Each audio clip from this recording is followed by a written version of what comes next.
नमस्कार, NMF news पर आप सभी को बहुत स्वागत। मैं हूं आपके साथ अभिषेक पुरी। जब से ट्रंप ने अमेरिका की सरकार संभाली है तब से अमेरिका के साथ साथ दुनिया में बहुत कुछ बदलने लगा है और बदलने भी वाला है आगे।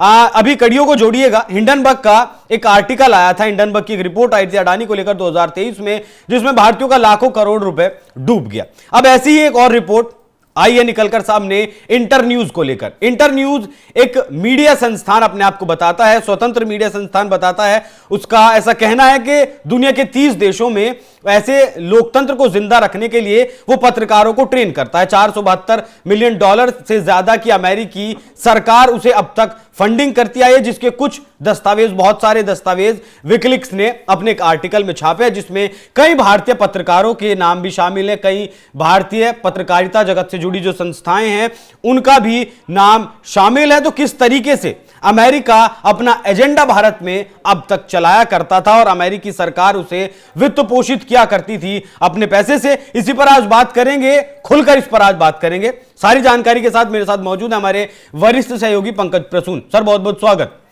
शुरुआत से बताइएगा, अब तक क्या हुआ?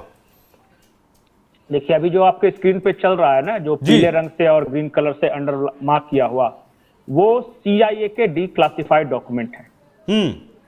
CIA के डिक्लासिफाइड डॉक्यूमेंट्स ये बताते हैं कि CIA ने USA डिपार्टमेंट, यानी United state agency for international development, ये है USA डिपार्टमेंट के कर्मचारियों को ट्रेनिंग दी। CIA ने हाँ, और CIA ने एक और अपना मीडिया विंग बनाया जिसका नाम रखा इंटरन्यूज नेटवर्क। इंटरन्यूज नेटवर्क कोई मीडिया संस्थान नहीं है, कोई चैनल नहीं चलाता, कोई वेबसाइट नहीं चलाता। ये क्या करता है कि ये दुनिया भर के मीडिया कर्मियों को ट्रेनिंग देता है और बताया जाता है कि इंटरन्यूज नेटवर्क में काम करने वाले लोग CIA के कोवर्ट ऑपरेशंस के मास्टर एजेंट्स होते हैं, जो अपनी पहचान छुपाकर कहीं मीडिया कर्मी के रूप में रहते हैं, कहीं बिजनेसमैन के रूप में रहते हैं, कहीं एजुकेशनिस्ट के रूप में रहते हैं, कहीं इन्वायरमेंटलिस्ट के रूप में रहते हैं। वो हैं CIA के एजेंट्स, लेकिन पहचान छुपाकर अलग अलग देशों में काम करते हैं। खास बात यह है कि अमेरिका में काम नहीं करते। जो इंटरन्यूज नेटवर्क का जो हेडक्वार्टर बताया गया वो है अमेरिका के शहर आर्टिका में। आर्टिका में जब ये खुलासा होने के बाद लोग पहुंचे और मीडिया कर्मी पहुंचे, तो वहां एक खंडहर टाइप का मकान था जिसमें ताला लगा हुआ था, जंग लगा हुआ। आसपास के लोगों से पूछने पर यह बताया गया कि कुछ लोग आए थे यहां और तोड़फोड़ की और उसके बाद से ये सील है। इंटरन्यूज नेटवर्क का हेडक्वार्टर।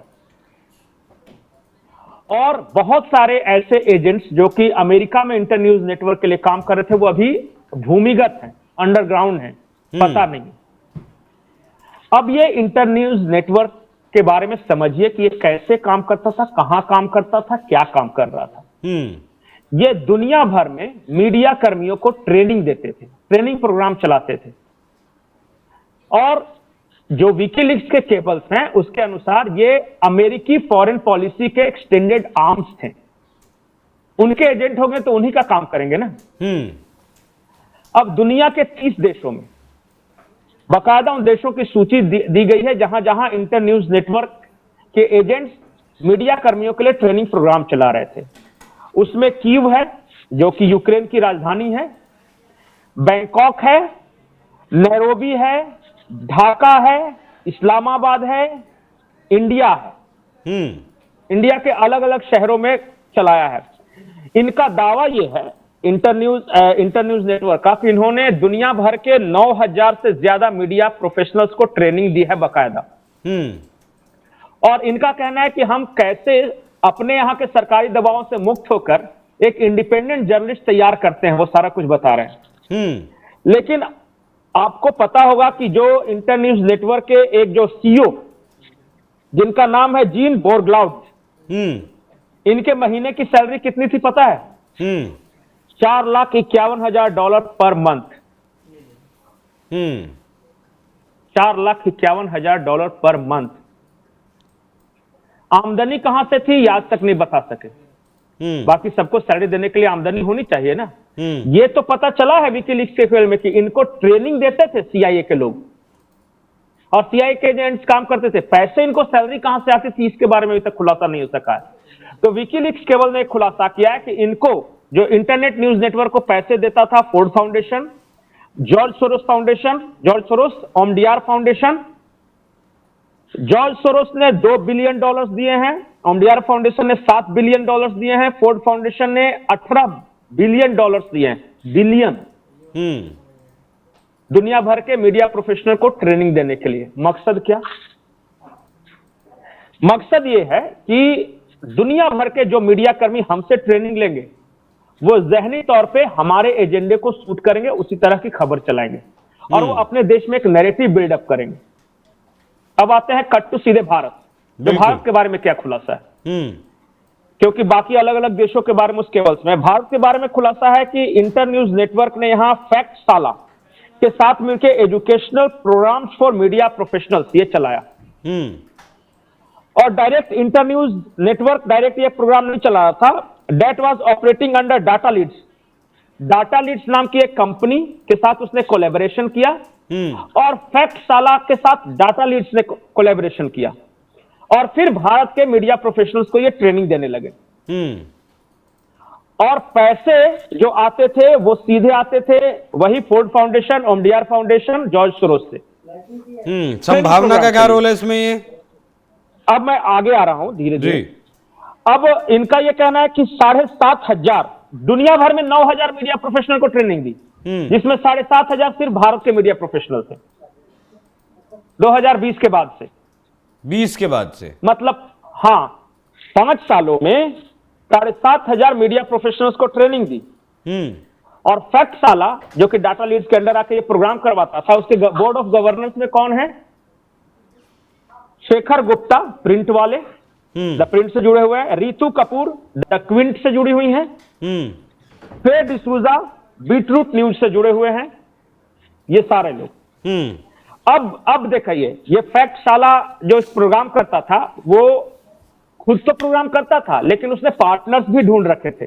फैक्ट साला का एक अहम और परमानेंट पार्टनर था संभावना institute of public policy and politics.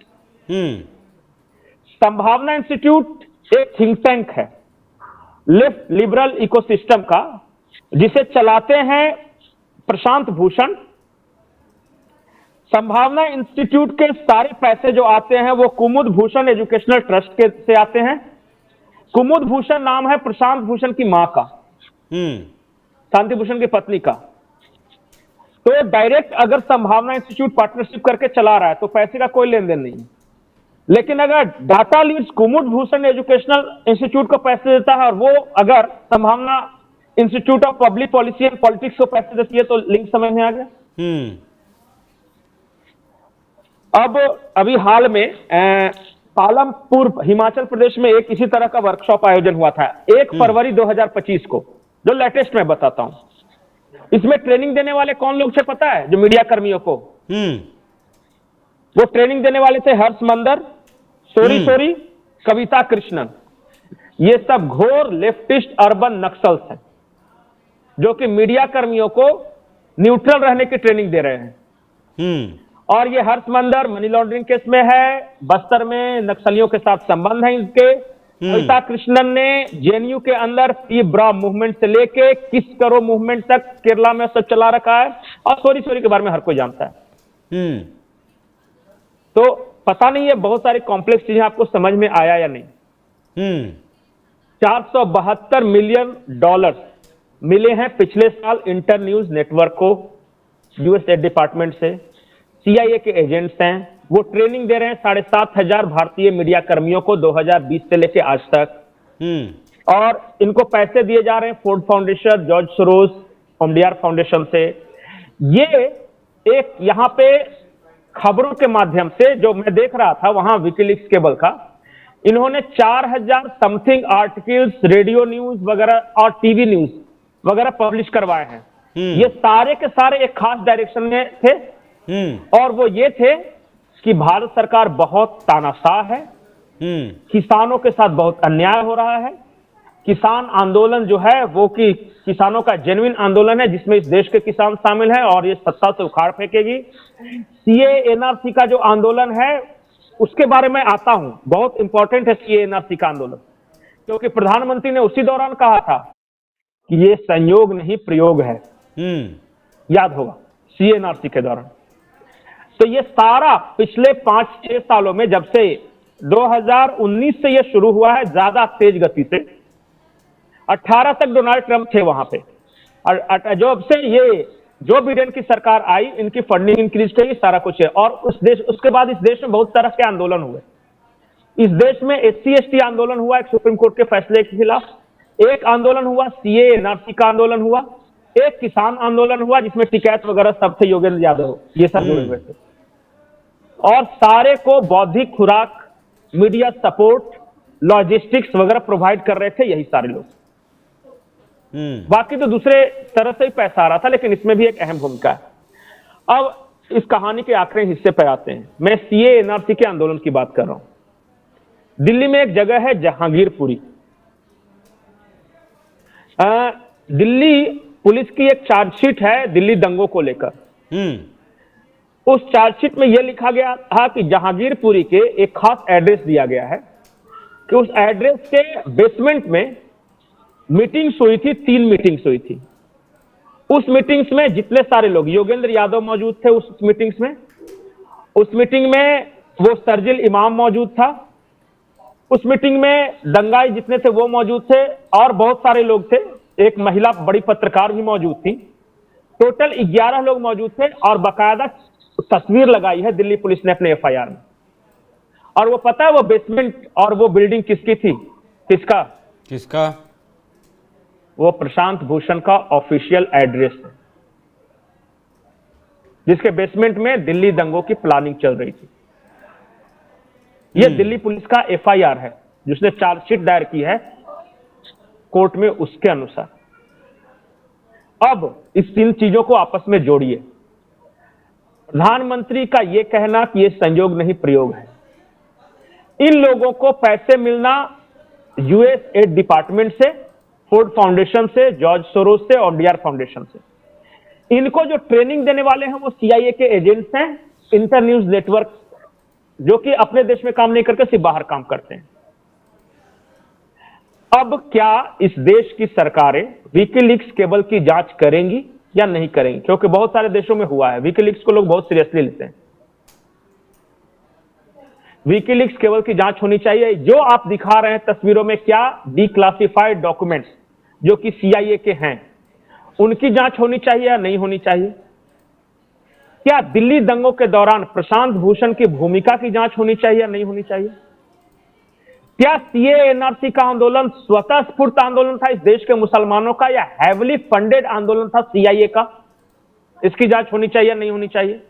कहीं ऐसा तो नहीं है कि सीआईए के एजेंट्स पैसे और लॉजिस्टिक मुहैया करा रहे थे देश में अलग अलग आंदोलन को हवा देने के लिए? यूएसएड डिपार्टमेंट और फैक्टशाला के बीच में क्या संबंध है? कितने पैसों का ट्रांजैक्शन हुआ? कब कब ट्रेनिंग दी गई इनको? कौन किसने ट्रेनिंग दी? इन सब की जांच होनी चाहिए या क्या ट्रेनिंग दी वो भी जांच होनी चाहिए मेरे हिसाब से। तो यही नहीं किस तरह से ट्रेनिंग देते थे, क्योंकि वो फैक्टशाला का जो और आइट न्यूज वाले का एक बड़ा अच्छा रिलेशन आया है। ये जो फैक्टशाला ट्रेनिंग प्रोग्राम करवाता था, उसमें से आपको क्या पता है कि उसमें से 7 प्रोग्राम सिर्फ मोहम्मद जुबैर और प्रतीक सिन्हा ने ट्रेनिंग ली थी और इन्होंने बाद में लिया भी, विदेशियों से लिया और यहां के मीडिया कर्मियों को दिया। तो ये फैक्ट चेक के नाम पर भी बहुत बड़ा घपला घोटाला इस देश में चल रहा था। ये बात भी विकीलीक्स ने कही है, मैं नहीं कह रहा कुछ। अब या तो आप विकीलीक्स के खुलासे को सीरियसली लीजिए, क्योंकि इससे पहले सोनम कपूर के हस्बैंड को लेके आ चुका है। बिल्कुल, सोनम कपूर के हस्बैंड का नाम ठीक है। मैंने शुरुआत में हिंडनबर्ग का जिक्र किया था पंकज जी। हिंडनबर्ग को लेकर एक रिपोर्ट आई थी, उस पर बहुत हा उल्ला इस देश में हुआ, लेकिन जो विकीलीक्स की रिपोर्ट आई है, ये जो दावा विकीलीक्स ने किया, अब सही है गलत है वो जांच का विषय, कम से कम जांच तो होनी चाहिए, इस पर कोई हा उल्ला नहीं है। नहीं, देखिए मैं आपको बताता हूं दोनों में फर्क क्या है। हाँ। हिंडनबर्ग रिसर्च था, वो दावा करता था कि कॉर्पोरेट जगत में जितने फाइनेंशियल फ्रॉड्स हो रहे हैं उसकी मैं जांच करता हूं, रिपोर्ट देता हूं। विकीलीक्स एक जर्नलिस्ट हैं, जिनको अभी वो रशिया के जर्नलिस्ट, बहुत उनका नाम आंद्रे अगासी नहीं, उनका मैं नाम एग्जैक्टली भूल रहा हूं। उन्होंने किसी जमाने में किया था, और विकीलीक्स के केबल्स को हर देश की सरकार बहुत सीरियसली लेती है। पनामा जैसे जगह पे नवाज शरीफ की प्रॉपर्टी है, ये विकीलीक्स ने खुलासा किया था। बिल क्लिंटन के संबंध व्हाइट हाउस में काम करने वाली एक महिला के साथ है, इसका खुलासा विकीलीक्स ने किया था। ये रशिया के एक बिजनेसमैन को लेकर खुलासा विकीलीक्स ने किया था, कैसे उसने, ये कोई पेट्रोकेमिकल्स में काम करते थे, और बहुत बड़े बड़े खुलासा दुनिया के अलग अलग देशों में किए हैं। अगर यूएसए डिपार्टमेंट सीआईए को लेकर यह खुलासा किया है, तो अगर कोई दूसरा देश होता तो अब तक हंगामा हो गया होता। लेकिन यहां लंबी खामोशी है। अब क्यों खामोशी है ये मुझे नहीं पता। मैं तो हमेशा से मानता हूं कि इस देश का राइट विंग इकोसिस्टम हमेशा से कमजोर है, वो चीजों को पकड़ते नहीं है। और यही चीज अगर प्रधानमंत्री मोदी के बारे में कोई खुलासा आ जाता तो आज संसद ठप हो जाता। बिल्कुल भूचाल आ गया होता। खुलासा हुआ है, हाँ, और इतना बड़ा खुलासा हुआ है, कोई चर्चा तक नहीं कर रहा। बिल्कुल। तो रेड हेडेड ब्लैक बेल्ट एक आर्टिकल है, एक वेबसाइट है, उसका आर्टिकल भी मैं आपको डिस्क्रिप्शन में दूंगा। विकीलीक्स का जो आर्टिकल है वो भी मैं आपको डिस्क्रिप्शन में दूंगा, आप चाहें तो उसे खुद पढ़ सकते हैं। और जितना भी ये चीजें पंकज जी ने बताई हैं, ये सारी चीजें विकीलीक्स के आर्टिकल में बाकायदा नाम और आपके अमाउंट के साथ में, किस साल में कितना पैसा दिया गया, वो सब कुछ लिखा हुआ है। 800 मिलियन अब तक इस प्रोग्राम पर पूरा खर्च हुआ है। तो ये दावे हमारे नहीं है, ये दावे विकीलीक्स के हैं या फिर रेड हेडेड ब्लैक बेल्ट के हैं। जी, आखिरी बात, विकीलीक्स ने सीआईए के एजेंट्स जो कि इसमें इन्वॉल्व थे, उनका एक इंटरव्यू भी किया है, और उन्होंने भी बहुत सारे खुलासे किए हैं, उसी केवल में ये है। तो हमारा कुछ नहीं है, जो कहा है या तो अमेरिका ने कहा है, या विकीलीक्स ने कहा है, या ये इंटरन्यूज नेटवर्क के बारे में आप गूगल में टाइप कर लीजिए, बहुत कुछ समझ में आ जाएगा। लेकिन अगर भारत में प्रशांत भूषण, हर्ष मंदर, कविता कृष्णन, इन सब के नाम आ रहे हैं, या फिर मीडिया कर्मियों के नाम आ रहे हैं कि शेखर गुप्ता चलाते हैं फैक्टशाला को, जो बोर्ड ऑफ गवर्नर्स में शेखर गुप्ता है, रितु कपूर है, फेड डिसूजा है, तो एक बार जाके हाँ, फैक्टशाला की वेबसाइट पर भी अगर आप जाएंगे तो इन सबके नाम और फोटो आपको वहां मिल जाएंगे। आप देख सकते हैं किस तरीके से इन्होंने उसका फाउंडिंग किया था। पंकज जी बहुत बहुत धन्यवाद, बहुत बहुत शुक्रिया इस तरीके का जो ये खुलासा है, रिपोर्ट है, इसे डिकोड करने के लिए। दर्शकों, अब बाकी आपके ऊपर है किस तरीके से आप इस रिपोर्ट को देखते हैं, क्या कुछ इससे समझते हैं। बाकी चर्चा कैसी लगी कमेंट कर जरूर बताइएगा। नमस्कार।